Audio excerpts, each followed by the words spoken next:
ចាចាមិនต้องបងខ្ញុំមានបញ្ហារឿងបងតំណាង4គ្រួសារចាអាដាមបាទយ៉ាងម៉េចខ្ញុំរស់នៅតាំងពីឆ្នាំ1983 84មានផ្ទះល្វែងហ្នឹងកាលពីដើមមករស់នៅ6គ្រួសារឥឡូវក៏រស់នៅ6គ្រួសារដែរអាដាម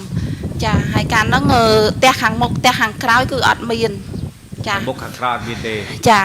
តែឥឡូវនេះអ្នកដែលនៅខាងក្រោមហើយពូម៉ៅត្រេនឹងគាត់កាលពីមុនក៏គាត់នៅពីលើដែរណាអ៊ំត្រេមកទេមកណាចាកាលពីឆ្នាំ8ជាងគាត់នៅខាងលើដែរមកចាគាត់នៅពីលើដែរដល់ពេលហើយគាត់បានដូរមកនៅខាងក្រោមពេលដែលគាត់បានដូរមកនៅខាងក្រោមគាត់កាលពី4-10ឆ្នាំមុនគាត់មិនដែលមានបញ្ហាទំនាស់ទាស់ទែងអីជាមួយពួកខ្ញុំទាំង4គ្រួសារទេឥឡូវក៏មិនដែលមានទំនាស់ឲ្យដែរក៏ប៉ុន្តែគាត់ចេះតែមានចិត្តរំលោភរដីខាងក្រោមឯកឧត្តមចាស់ខាងក្រោយធ្វើផ្ទះចិត្តអស់គាត់ធ្វើបានប្រគុណរស់នៅ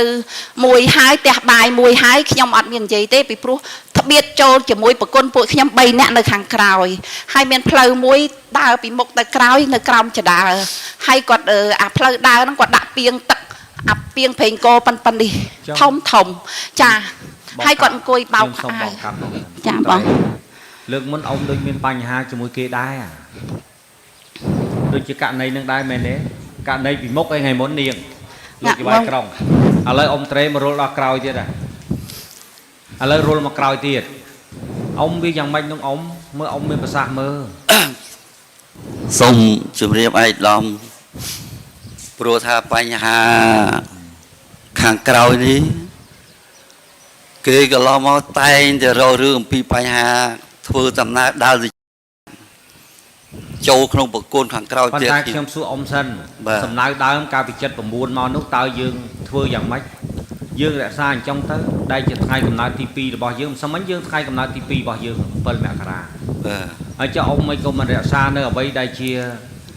របស់ដែលមានពីមុនមកអ្វីដែលយើងល្អនឹងគ្នាតាំងពីថ្ងៃរំដោះថ្ងៃកំណើតទី2របស់យើងហើយឥឡូវយើងទៅប្រែប្រួលធ្វើស្អីហើយបើសិនជាយើងចង់រីកចង់ធំអីជាយើងរកបកលទ្ធភាពខ្លួនយើងទៅទិញទីតាំងផ្សេងទៅអាទីតាំងដែលយើងបានទទួលនៅទាំងអស់គ្នានេះយើងរក្សាស្ថានភាពដើមទៅឆ្លោះគ្នាធ្វើអីអ៊ំ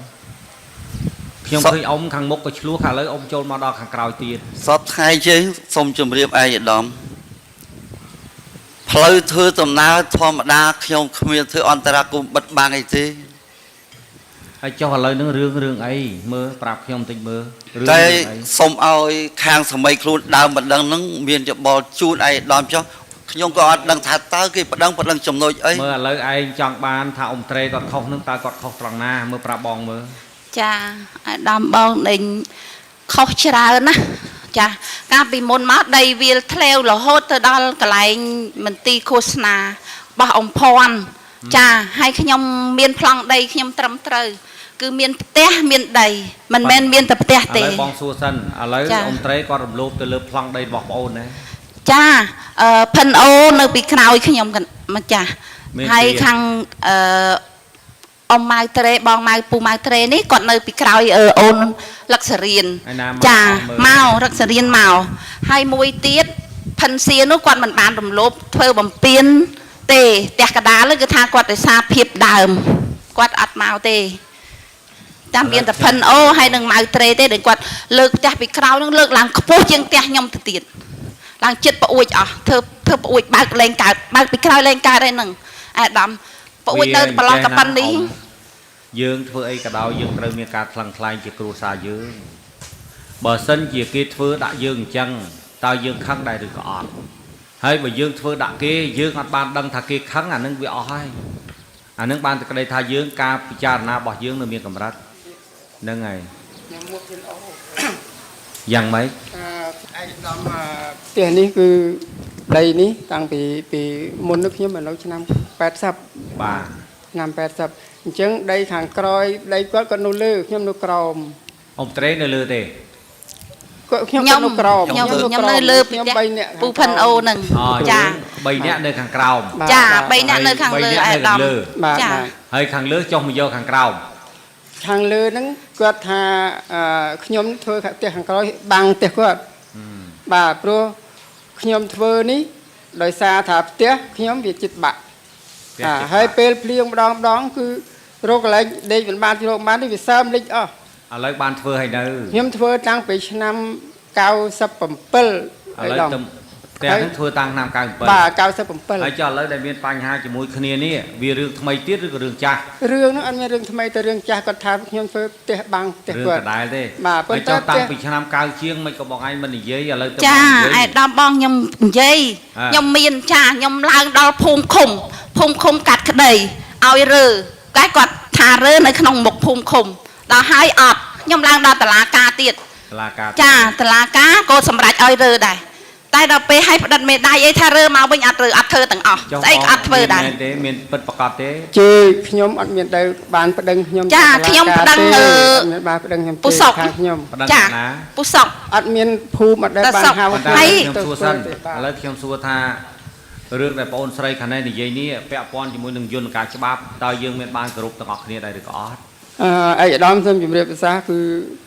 គាត់អត់ដែលបានប្តឹងខ្ញុំទៅដល់ភូមិទេអត់ដែលឮថាហៅទៅសម្របសម្រួល ខ្ញុំសួរឥឡូវ ភូមិ ចេះ ទេ ឥឡូវយើងនិយាយចេះវិញ បាទ ខ្ញុំសួរថាតើឥឡូវដែលយើងបានធ្វើនឹងយើងបានរំលោភបំពានទៅលើម្ខាងដែរឬក៏អត់ អត់បំពេញទេព្រោះដីហ្នឹងដីខ្ញុំរស់នៅតាំងពីឆ្នាំ80មកកន្លែងហ្នឹងសិតតែភក់សិតតែជ្រុំខ្ញុំនាំកូនខ្ញុំរើកកាយបានស្អាតខ្ញុំធ្វើផ្ទះបាយធ្វើអីចាក់ដីលេងស្អុយលេងអីទាំងអស់ដល់ពេលធ្វើផ្ទះថាខ្ញុំរំលោភដីហើយគាត់ផ្ទះគាត់នៅខាងលើខ្ញុំនៅជាន់ក្រោមប៉ុន្តែគ្រាន់តែដីហ្នឹងវាមានលយទៅក្រោយប្រហែលជាជិត10ម៉ែត្រ អញ្ញាធិក្រុមមិនដែរដោះទេបញ្ហាហ្នឹងនាងអញ្ចឹងចុះមើលប្រធានសូយ៉ាដី ស្រីក៏បានមកក្រៅដែរជួយថាគាត់ អ្នកណាអ្នកហាលអ្នកណាអ្នកហាលថាអ្នកខាងក្រោមអ្នកខាងក្រោមអ្នកខាងនេះហាលរបៀបម៉េចអញ្ចឹងដាក់លីអូហាលជាប្រចាំចាដាក់លីអូហាលជាប្រចាំហ្មង ឥឡូវចេះឥឡូវខ្ញុំគិត គឺថាចង់ជំរិះពួកខ្ញុំឲ្យធ្វើម៉េចឲ្យនៅមិនបានហ្មង ខ្ញុំចង់សួរបងមួយម៉ាត់តើយើងចង់បានការឈ្នះនឹងចាញ់ឬក៏យើងចង់បានសុភមង្គល ខ្ញុំអត់ចង់បានឈ្នះចាញ់អីទេឯកឧត្តមគាត់ថាចង់បានសុភមង្គលរស់នៅឲ្យមានសេចក្តីសុខ ជំរាបបងឯងទាំងអស់គ្នាទេណា ចា ការពិតមិនមែននៅក្នុងกระดาษឬក៏នៅលើមាត់បងឯងទេ បាទ ការពិតគឺនៅក្នុងបេះដូងបងឯងគ្រប់គ្នាដែលឈរចំពោះមុខខ្ញុំនៅក្នុងបេះដូងហ្នឹងរឿងពិតវានៅក្នុងបេះដូងហ្នឹង បាទ តើយើងយករឿងពិតមកនិយាយឬក៏យើងរើរឿងមិនពិតយកមកនិយាយចាតាមរយៈមាត់ខ្ញុំគ្រាន់តែប្រាប់ទេណាមនុស្សយើងបើសិនជាយើងចង់ខ្លាចជាមនុស្សល្អទី1គឺយើងត្រូវគោរពខ្លួនឯងគោរពនៅការពិតខ្លួនឯងដែលមានសិនមុននឹងយើងទៅធ្វើអីដទៃទៀតបានតែបើខ្លួនយើងមិនគោរពពាក្យសម្ដីពិតប្រកបខ្លួនឯងហើយបំពេញនៅខ្លួនឯងនោះបំពេញការពិតដែលយើងដឹងនោះយើងធ្វើអីក៏មិនបានដែរហើយយើងក៏គ្មានអ្វីដែលជាមលុបធម៌មលុបអានៅក្នុងខ្លួនរបស់យើងដែរខ្ញុំគិតថារឿងនេះវាអត់មានបញ្ហាទេយើងបើកបេះដូងឲ្យតលាយទាំងអស់គ្នាទៅខាងក្រោយក៏រស់កើតខាងមុខក៏រស់កើតយើងអធិស្ស្រ័យគ្នាអានឹងវាបានហើយតែបើសិនជាយើងមិនមានការអធិស្ស្រ័យគ្នានៅយកពាក្យមួម៉ងទាំងអស់គ្នាបើម្នាក់លីទៅភ្លើងអញ្ចឹងធ្វើម៉េចឲ្យវារីកធំធាត់កើតណាអញ្ចឹងឥឡូវមើលខ្ញុំសួរបងទាំងអស់គ្នាមើលឥឡូវបងចង់យ៉ាងម៉េចទាំងអស់គ្នាហ្នឹង ឥឡូវចេះជម្រាបប្រសាសន៍ឯកឧត្តមការនិយាយនេះគឺចែកអត់ដាច់យ៉ាងម៉េចផ្ទះខ្ញុំនៅគៀនខាងកើតខ្ញុំគៀនកើតពូម៉ាត្រេក៏នៅគៀនខាងលិចកដាលអញ្ចឹងការហាលខោអាវហ្នឹងគឺការផ្លូវចដើនៅខាងលិចខ្ញុំខាងកើតគឺអត់មានបានអីធ្វើហាល ដីនឹងមានប្លង់រឹងគ្រប់គ្នានៅ អត់មានទេឯកឧត្តមអត់មានទេចា បើមិនទាន់មានប្លង់រឹងទេធាប្រធានទីសូយ៉ាដីនាងរៀបចំកម្មវិធីមួយបងចុះទៅចែកដីនឹងឡើងវិញបាទអ្នកណាត្រូវបានប៉ុណ្ណាអ្នកណាត្រូវបានប៉ុណ្ណាឲ្យរស់ស្រួលទាំងអស់គ្នាកុំពៀនគ្នា សូមកាត់ប្រសាសន៍ពួកឯកឧត្តមតិចដោយសារខាងសូយ៉ាដៃពីមុនគេចុះទៅធ្វើ2ដងហើយលពូប៉ុន្តែខាងភាគីខាងលោកស្រីពេញធារីហ្នឹងគឺគាត់ ដាក់ប្តឹងឲ្យគាត់ជេរបចោលគេរហូតអត់ឲ្យគេធ្វើចា ជេរទៀត គាត់ជេរបចោលគេបងលពូហើយគាត់គេទៅធ្វើ2ដងហើយគាត់ទៅស្ដីថាឲ្យគេដល់គេអត់ហ៊ានធ្វើ បានលើ ហើយ ពូសិនពូចាំពូបន្តិចហើយចុះបើសិនជាគេចុះទៅដល់ឲ្យឯងជេរគេធ្វើ អាដាមអត់បានជេរទេកាលហ្នឹងឯងអ្នកស្ម័គ្រចិត្តចង់ធ្វើចាបង ឥឡូវទាំងសងខាងស្ដាប់ណាដីនេះមិនទាន់មានប្លង់កម្មសិទ្ធិរឹងក្នុងនាមបងជាប្រធានគណៈកម្មការសូយ៉ាដីរដ្ឋហើយក្នុងនាមបងជាមេគ្រូសាបងចុះទៅដោះឲ្យផ្ទាល់នៅកន្លែងនោះ ចាបងជើញទៅចា យល់ព្រមលពូ ចាខ្ញុំយល់ព្រម បង អា ចង់ ដាម ដឹងដែរបើសិនជាចោតតែជេរនៅពេលដែលបងចុះទៅតើមានអ្នកជេរទៀតអត់ អាដាមកូនគាត់ទៅហៅខ្ញុំជេរខ្ញុំជាងពីព្យុះទៀតតែខ្ញុំមិននិយាយអាដាមខ្ញុំមិននិយាយខ្ញុំឥឡូវខ្ញុំត្រូវតែជេរខ្ញុំនិយាយចា នៅមុខព្រះហើយ ចានៅមុខព្រះ ចា បើសិនជាអ្នកមីងបំពេញសម្ដីខ្លួនឯងជន់ជើងលើធរនេះអ្នកមីងនឹងទទួលយកទាំងអស់នៅពាក្យសម្ដីដែលអ្នកមីងបាននិយាយបានធ្វើ និយាយបលឹះឲ្យអ្នកឯងធននេះស្រោបអ្នកឯងទាំងរស់អ្នកឯងកលាប់ឡាគាត់តាន់ហន់មុនខ្ញុំបានអ្នកឯងនិយាយមិនពិត បងសិន ចា ពីរអ្នកឯងណាមិនចុះសម្រងគ្នាឥឡូវតារឿងរ៉ាវកន្លងមកបងគិតថាបងស្ដាប់អត់ឮចោះ ចា ហើយរឿងរ៉ាវកន្លងមកគិតថាមិនបានឆ្លោះគ្នាចោះចាំបងចុះទៅពិនិត្យឲ្យបងនឹងចែកចាយនឹងចែករំលែកឲ្យសមរុំទាំងអស់គ្នាតាមអ្វីដែលបងមើលទៅឃើញជាក់ស្ដែងដល់គ្មានលំអៀងតើទេ ចាប បង ង នឹងចុះទៅដល់ផ្ទាល់ នឹងហើយខ្ញុំចង់បានខ្លាំងណាស់ចា ណាឥឡូវនាង ព្រោះគេខ្ញុំនៅរស់នៅរាល់ថ្ងៃនេះដូចនៅក្នុងរូងអញ្ចឹង បងសុំចន្លោះពីថ្ងៃ15ទៅថ្ងៃ20បានបងទំនេរ ចា អញ្ចឹងបញ្ចូលកម្មវិធីនឹងឲ្យបងចុះទៅទីតាំងនឹងដល់ផ្ទាល់ ចា ហើយ ចា ភា បង គីទំនាស់ទាំងអស់នៅសងទៅទាំងអស់គ្នាចូលរួមជាមួយបង ចា អ៊ំមានអី ចាខ្ញុំចង់ កូនឯងតា និយាយបន្តិចក្មួយណាសុំទោសខ្ញុំខ្ញុំមិនសូវចេះប្រើពាក្យឯកឧត្តមអីទេសុំទោសចឹងណា ហៅតែក្មួយមក ចាក្មួយដែលចំពោះអដេញហាលខោអាវហ្នឹងផ្ទះខ្ញុំនឹកឃើញថាសិតតែក្មួយខ្ញុំបកើតទេ អានេះក្មួយបកើទេ អានេះក្មួយប្អូនគាត់ត្រូវជាក្មួយភាសាខ្ញុំ ខ្ញុំគាត់បើកមុខមកខ្ញុំដឹងថានៅដុំគ្នានឹងពី79មកសាច់ឈាមហើយបើមិនសាច់ឈាម ខ្ញុំមកខ្ញុំនៅនឹងនៅមុនពួកអូទៀតខ្ញុំមកធ្វើដាំបាយឲ្យអង្គរបាលហូបខ្ញុំមកមានយកប្រាក់ខែទេហើយប្រាជ្ញរឹមថាចេះថ្ងៃនៅហ្នឹងហើយអាណាដេញថ្ងៃប្រាក់អញហើយខ្ញុំនៅរហូតទៅហើយដល់អត់មានទំនួលអីទេដល់ពេលហាលខោអាវហ្នឹងគឺផ្ទះខ្ញុំនៅកដាលគេបើយើងមើលទៅវាមិនសមតែក្មួយធ្វើម៉េចបើខ្ញុំអត់មានមុខរបរខ្ញុំរោចា ខ្ញុំកាត់ភាសាអ៊ំណា ចា ឯងក៏មានការយោគយល់គ្នាដែរធ្វើម៉េចគ្រួសារយើងពេលខ្លះមានលបុកលបអ្នកខ្លះធ្វើប្រហុកអ្នកខ្លះធ្វើត្រីមិនចឹងអ៊ំអ្នកខ្លះបោកអ៊ុតកៅអៅបើធ្វើប្រហុកឯងទៅឃ្លុំក្លិនមិនកើតតែធ្វើប្រហុកវាស្អុយខ្លះហើយនៅចិត្តគ្នាមែនទេអ៊ំវាសំខាន់យើងចេះយោគយល់គ្នាណាឥឡូវរឿងហ្នឹងបងចេះចោះបងទទួលយកដោយផ្ទាល់ហើយឥឡូវនេះបងគិតថាយន្តការនេះតើយើងឯកភាពគ្នាទេបងបញ្ជាក់ម្ដងទៀតដីនេះមិនទាន់មានប្លង់រឹងទេហើយក្នុងនាមបងជាប្រធានគណៈកម្មការសូយ៉ាដីខេត្តនិងក្នុងនាមបងជាមេគ្រួសារបងប្អូនយើងនៅក្នុងខេត្តបងនឹងទៅចុះដោយផ្ទាល់ហើយពិនិត្យដោយផ្ទាល់ថាតើត្រូវយោគយល់គ្នារបៀបម៉េចត្រូវផ្ដល់លទ្ធភាពគ្នារបៀបម៉េចក្នុងការរស់នៅបន្តទៀតណាអ៊ំនេះសិតតែមរតកដែលយើងទទួលបានពីថ្ងៃរំដោះមិនចឹងហើយក៏យើងទុកនៅអ្វីដែលល្អដែលក្រោយថ្ងៃរំដោះយើងជួបគ្នានោះឥឡូវស្រាប់តែមានតម្លៃដីធ្លីយើងណាយើងបោះបោងនៅអ្វីដែលជាអនុស្សាវរីយ៍ល្អចោលទៅវិញមិនកើតមែនទេអ៊ំបាទឥឡូវបងសម្រាប់អញ្ចឹងណាបងសម្រាប់ថាបងនឹងចុះទៅដល់ផ្ទាល់ប៉ុន្តែក្រោយថ្ងៃ15ខែនេះបានខ្ញុំទំនេរណាអ៊ំណាហើយខ្ញុំឲ្យលោកប្រធានមន្ត្រីសូយ៉ាដីលោកអភិបាលក្រុងហើយនឹងជំនាញចុះទៅជាមួយខ្ញុំហើយនឹងបងប្អូនយើងដែលមានបញ្ហានេះគឺនៅជុំគ្នាទាំងអស់ពេញចិត្តរបៀបម៉េចអីរបៀបម៉េចចាំខ្ញុំយកអញ្ជិញទៅថ្លឹងតើដាក់ឲ្យថ្លឹងឲ្យវាស្មើណាអ៊ំណា ចាចង់ឲ្យលពូ ត្រូវទាំងអស់គ្នាណាអ៊ំ ចេះលពូពីដើមមក មួយអញ្ជើញទៅមួយមើលមួយរស់ចិត្តអី បានអត់អីទេអ៊ំ ចាលពូចេះ ជួបតាមតែជំនះទាំងអស់ក៏គិតទាំងស៊ូទាំង តាំងពីដើមមកលពូខាងគ្រួសារខ្ញុំអត់ដែរចង់មានទំនាស់ជាមួយគាត់ទេប៉ុន្តែខាងគាត់ចេះតែព្យាយាមមិនគិតខំរស់ស៊ីលពូដាក់តែពាក្យបណ្ដឹងគេបណ្ដឹងអញ្ចឹងលពូ ចេះកូនឯងកុំនេះអីណារឿងខ្លះពាក្យខ្លះយើងកុំនិយាយអីរឿងដែលអត់ប្រយោជន៍តោះបងសុំខាត់ខាងនេះបងសុំខាត់ខាងនេះស្ដាប់ឲ្យចោលទៅណាឥឡូវបានតោះឥឡូវបានហើយឥឡូវបងដឹងថា រឿងទាំងអស់នេះវាសិតតែរឿងដែលយើងមិនចុះសម្រងគ្នាបានវាកើតរឿងឡើងតើតើនេះហ្នឹងហើយអញ្ចឹងបងសុំប៉ុណ្្នឹងចោះណាបងសុំប៉ុណ្្នឹងចោះថ្ងៃក្រោយថ្ងៃ15ខ្ញុំនឹងចុះទៅតើនេះនឹងចុះទៅរៀបចំឲ្យណាហើយសង្ងំទាំងអស់គ្នាស្ងប់អារម្មណ៍ទាំងអស់គ្នាទៅហើយជប់ឆ្លុះគ្នាតើនេះហើយចាំខ្ញុំទៅចែកឲ្យមិនរស់ស៊ីអីហើយទៅធ្វើទៅពាក្យមិនដឹងចឹងឯដំមើលសមដែរអញ្ចឹងអីហើយវាក្មេងប៉ុណ្ណឹងហើយខ្ញុំដែរទៅធ្វើពាក្យមិនដឹងអាណាឥឡូវឯដំសួរមើលខ្ញុំមិនដែរទេគេថាសម្ដីខ្លះជាភ្លើងណាចាសម្ដីខ្លះជាភ្លើងឲ្យវា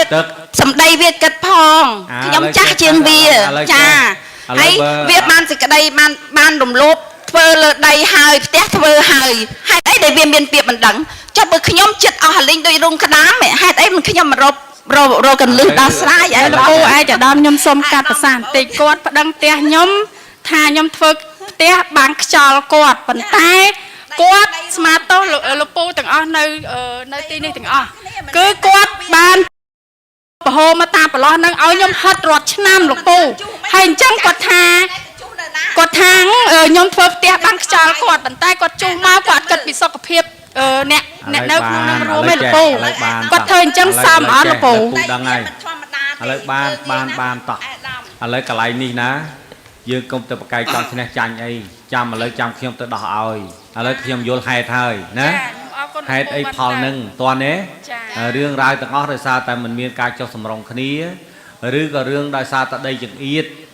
បាននិយាយចិត្តងាកទៅទើសគ្នាតើណាឥឡូវខ្ញុំទៅគិតមើលថាតើវាត្រូវធ្វើរបៀបម៉េចដើម្បីដោះជូនបងប្អូនយើងហើយអ៊ំត្រេក៏គាត់ជាប្រវត្តិជាអតីតមន្ត្រីចាស់របស់យើងដែរចាំមើលខ្ញុំបណ្ឌិតថែមទៀតណាអ៊ំណាបាទឥឡូវប៉ុណ្្នឹងបានទេខ្ញុំចង់និយាយបន្តិចមកអាយដំនិយាយមកខ្ញុំមិនមែនដើរតែឆ្លោះដើរតែប្តឹងទេខ្ញុំការពុនខ្ញុំប៉ូលីសចាខ្ញុំជាប៉ូលីសបម្រើការងាររដ្ឋ20ឆ្នាំដែរអាយដំគួរតែគិតខ្ញុំផងខ្ញុំមេម៉ាយសម្ងាយនេះគេមើលងាយខ្ញុំដោយសារខ្ញុំអត់មានគ្រួសារ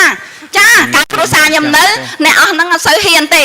ចាដល់ពេលអត់មានគ្រួសារទៅអត់ទេខ្ញុំនិយាយជាការពិតមកមិនពិតទេឲ្យលោកតាធ្លាក់ពើវាយខ្ញុំពិបាកកងចោលចុះចាខ្ញុំសុខចិត្តស្លាប់ខ្ញុំអត់មានផលអីអាដាមទេគេបានជ័យជំនះគេធ្វើផ្ទះលើកពីក្រោយផ្ទះខ្ញុំហើយគេរឿងអីទៅប្តឹងហើយបើខ្ញុំនៅរស់រោងក្តាមនេះចេញផុតចូលផុតអាដាមគិតមើលបងអ្នកនិយាយ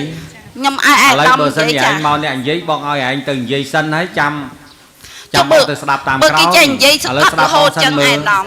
ឥឡូវបើសិនជាក្នុងលក្ខណៈកូនក្មួយយើងវាខុសឆ្គងយើងដឹងថាវាខុសចាខ្ញុំខុសខ្ញុំមិននិយាយណាខ្ញុំមិននិយាយឲ្យវាផងហើយវាចេះនិយាយឲ្យយំរហូតដឹងនេះឯងនិយាយហ្នឹងឲ្យក្មួយស្រីនិយាយក៏បងដឹងថាមួយណាខុសមួយណាត្រូវដែរនេះចាចឹងខ្ញុំបាច់វិញទេនៅកន្លែងនេះគឺបងថ្លឹងជីងបងមានខ្ញុំដឹងចាឥឡូវបងប្រាប់ឲ្យតើចាថារឿងនេះដោយសារតែដីពីមុនណាមនុស្សវាតិចចាវាមិនទាន់ចង្អៀតឥឡូវនេះដល់ពេលវាមានកើតកូនកើតចៅច្រើនទៅដីវាតូចវាកាន់តែចង្អៀតវាមានចំនួនអញ្ចឹងហើយដីនេះវាមិនទាន់មានប្លង់កម្មសិទ្ធិទេណាអញ្ចឹងបងក្នុងនាមគណៈកម្មការសូយ៉ាដីខេត្តនិងក្នុងនាមបងជាមេគ្រួសារពួកយើងនៅក្នុងខេត្តបងនឹងចុះទៅមើលដោយផ្ទាល់ហើយធ្វើការតែម្ដងតើនេះដើម្បីដោះបញ្ចប់បញ្ហានេះកុំឲ្យពួកឯងនាំគ្នាទៅឆ្លោះចង់បានឈ្នះនឹងចាញ់ខ្លាចវាខាតប្រយោជន៍និងខាតពេលវេលាចាឥឡូវបងនិយាយប៉ុណ្្នឹងចន្លោះពីថ្ងៃ15ទៅថ្ងៃ20បងចុះដោយផ្ទាល់ចាឯកភាពអត់ឯកភាពបងសុំចប់បើកូនខ្ញុំចៅខ្ញុំមិនចម្លៀសទៅនៅសាចាស់អស់ហើយហ្នឹងទៅបានហើយបងដឹងហើយតោះឥឡូវចាំទៅតវ៉ាគ្នាមួយបងកន្លែងនោះសូមគោរពអាយដាមអាដីខ្ញុំខាងមុខដែលមានប្លង់ទំនាស់មកគាត់សុំផ្លូវ3ទឹកចាំថ្ងៃ15ទៅថ្ងៃ20បាទចូលបងចុះទៅកន្លែងនោះណាចាំបងធ្វើតោះនេះបាទដីតែមួយកន្លែងនោះទេណាបាទបានហើយតោះបាន